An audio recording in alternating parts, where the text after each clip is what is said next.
Cheshire Police Force found guilty of discrimination. Let's have a look. Good morning, everyone. I'm Florian Heiser, and welcome to another episode of Heiser Says. I've got my stein of coffee, and I thought we'd have a look at the case of Matthew Furlong. Now, Matthew was discriminated against in his application to become a police officer. Was it because he wasn't educated enough? No. Maybe he was too fat and he needed to go on the keto diet. No, wasn't that. He was fit enough. What could it be? Well, I'm glad you asked, because he was discriminated against because he was white and heterosexual.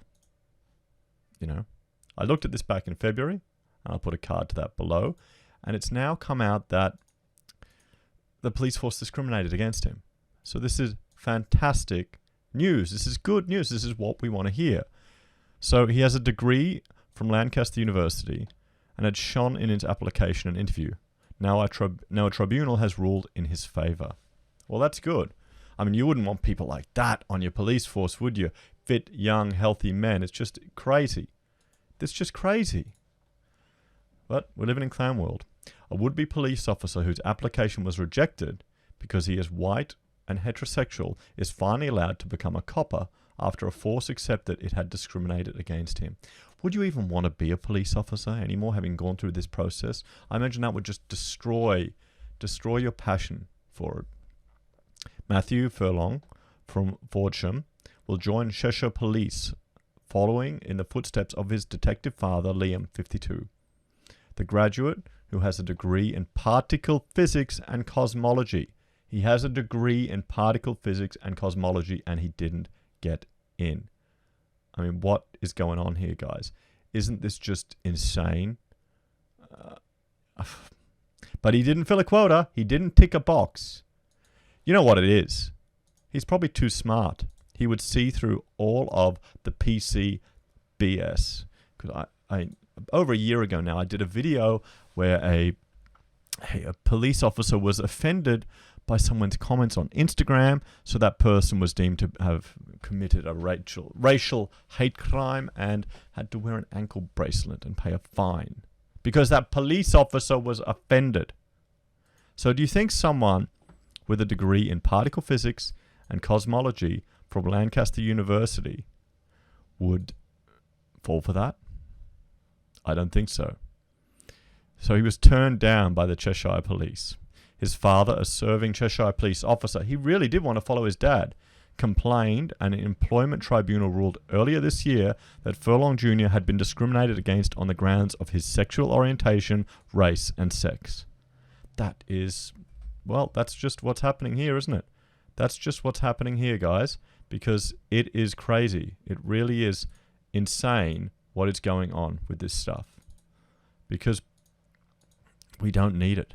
We don't need this type of discrimination, because seriously, how is this helping? They're just trying to fill quotas, and it just shows you what's going on. We'll get back to the article. So the force criticized in 2015 for having no black officers. Why does that matter? Why does that matter in this day and age? Why are the lefties the ones that just see race everywhere? They just see race. And they'd use positive discrimination to boost diversity in the ranks. Okay, so they turned down the guy with a degree in particle physics and cosmology from a university who has a good understanding of what it would be like to be a copper because his father was in the force, because he didn't tick their diversity boxes. I know this is getting me angry, and I'm happy that it's resolved, but the fact that this type of crap happens is insane. It is just insane. This really is clown world. How can anyone not see where this is going? How can all these stupid bloody people, and I know, you shouldn't brand those on the political opposite spectrum to you as stupid, because they're not. But this just seems delusional to me that people can't see this is the outcome of positive discrimination. You're not getting the best person for the job. Someone's race should be irrelevant. It really should. But the tribunal ruled such discrimination should only be applied to candidates who are equally qualified. So they didn't say you can't discriminate. It's because he was kick-ass that they shouldn't have discriminated against him.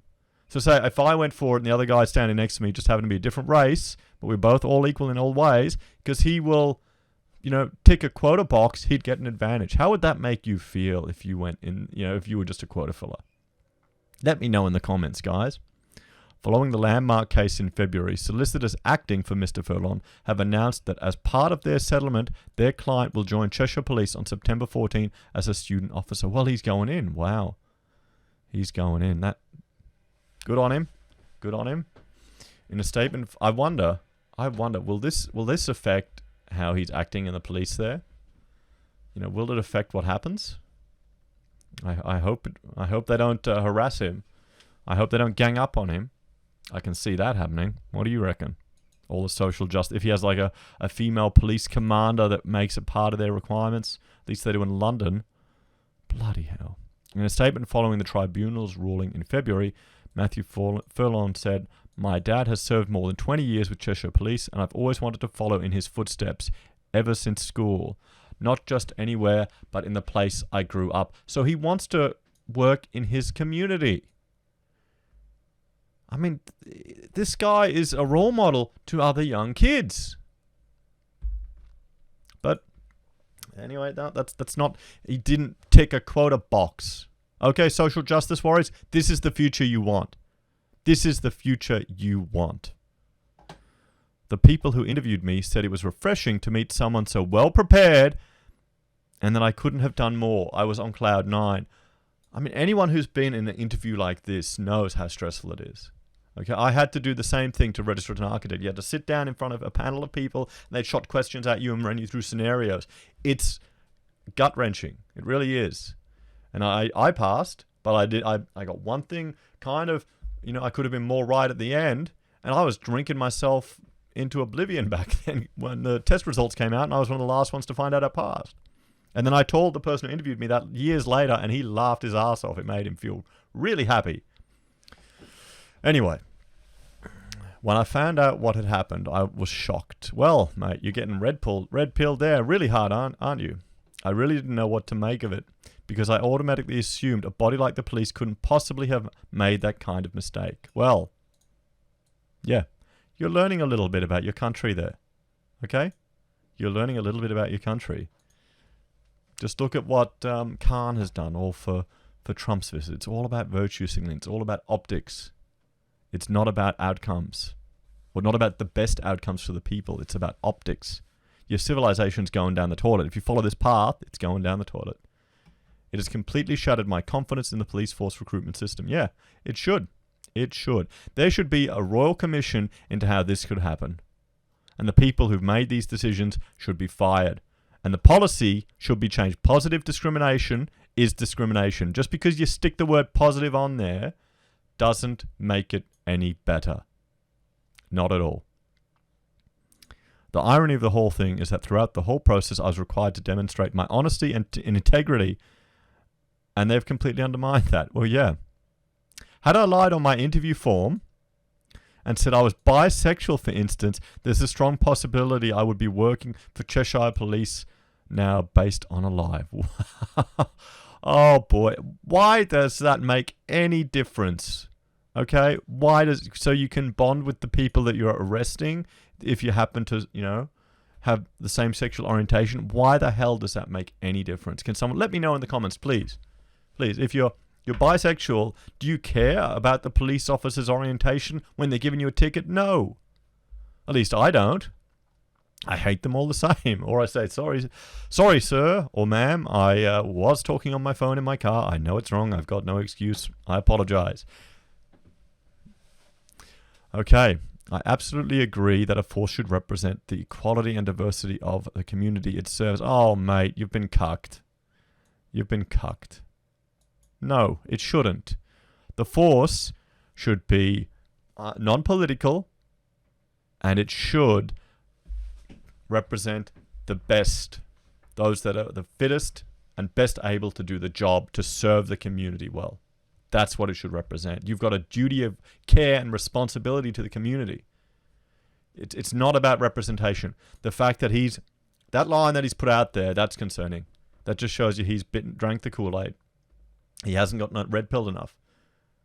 Because you see some of these tiny female police officers, how often will they be resorting to violence or resorting to extreme force or shooting someone because they can't overcome an assailant otherwise? There's lots of footage online of it.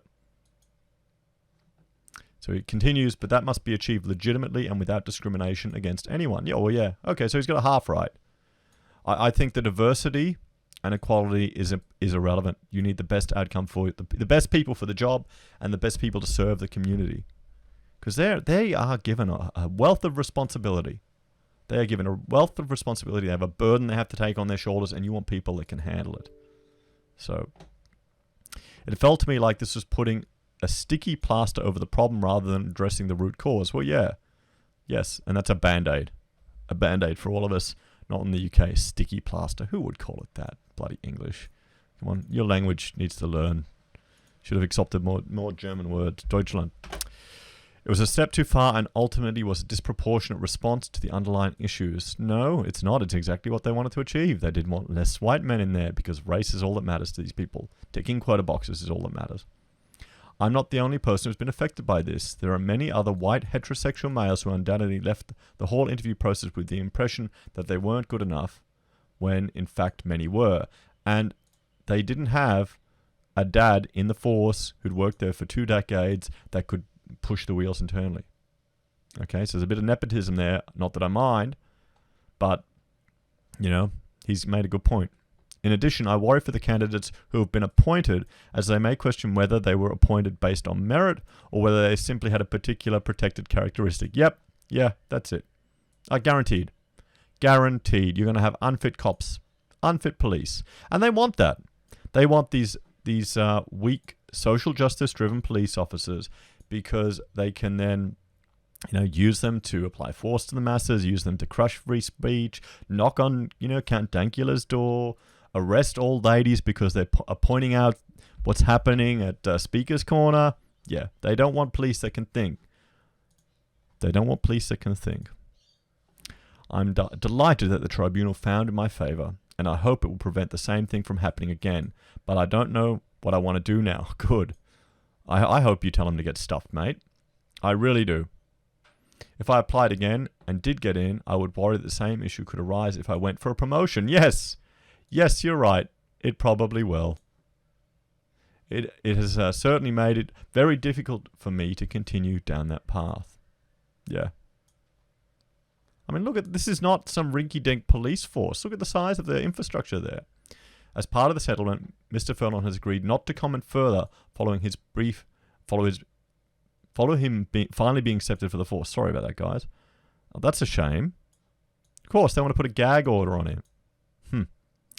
Jennifer Unscon, the lawyer at Manchester-based Slater & Gordon Solicitors, who represented Matthew, said, "We are pleased to confirm the settlement terms have been agreed with Cheshire Constabulary as of the 14th of September 2019. Matthew will be starting work as a student police officer with the force. Positive action is an incredibly important tool to aid diversity in the force, but this case is a reminder that it must be applied correctly to ensure employers still recruit candidates based on merit above all else." No, it's not. Why are people singing the praise of this bloody system which has been proven to fail? Why are they singing that? Why are they singing the praise like parrots? Is it because they have to? Are they worried that if they do, if they tell the truth, that this is discriminated against good people and you're getting less able people in the force? What's going on here? So Matthew was an exceptional candidate who I'm sure will be an exceptional police officer. Yes, stuck at the bottom of the ranks. This may destroy him politically if he goes in there. This may not be a good thing for him to even go in there anymore. And we wish him every success in his future career. The force has now changed its processes so positive discrimination only applied where there is a tiebreaker situation between pairs of candidates of equal caliber. No. That shouldn't exist at all. It should not exist at all. We've seen it here in Australia. The same thing happens in public service recruitment processes too. So Deputy Chief Constable Julie Cook said, "We've reflected on our interpretation of the Act and thoroughly reviewed our practices to ensure that we comply with it. We accept the findings of the tribunal and have looked very carefully at our entire recruitment practice. Action has been taken to change some of our processes and take account of the hearing's results. It is important for us and for candidates that the recruitment process is fair and transparent and that all candidates are treated in a fair and consistent manner. However, I would like to stress that these processes were put in place for the best intentions to attract candidates from diverse communities, and at no time were the standards of our recruiters reduced. Oh, bullshit. Bullshit. No, sorry, I don't believe that. No, you're lying. You lie in your recruitment process. You've lied in this process. I don't believe a word of that. Give me evidence. Give me evidence. She added, we have a public sector equality duty. Well, you need to get rid of it. You need to get rid of that. Come on, UKIP. Come on, Saga and all you people. Get rid of this garbage. To take action to address underrepresentation, which continues to be a challenge in Cheshire. We will take positive action to achieve a workforce that truly represents our community in accordance with the Equality Act. Well, maybe the Equality Act needs to change. You need to get rid of it. Remove discrimination. And you're just adding more discrimination. Fight discrimination with discrimination. So guys, again, I looked at this originally in February. I'll put a link to it below or up above. Let me know, what do you think about all of this? Is it getting you angry? Or do you all just hate police officers anyway? But what would you rather? Would you rather, someone who's smart, has gone to uni, who has an understanding of what it's like in the force and has worked hard to get there? Or do you want someone who's just a quota filler? Let me know in the comments below, guys. Please like, share, and subscribe. Ding the bell to see my daily updates, and I will see you all again tomorrow. Bye for now.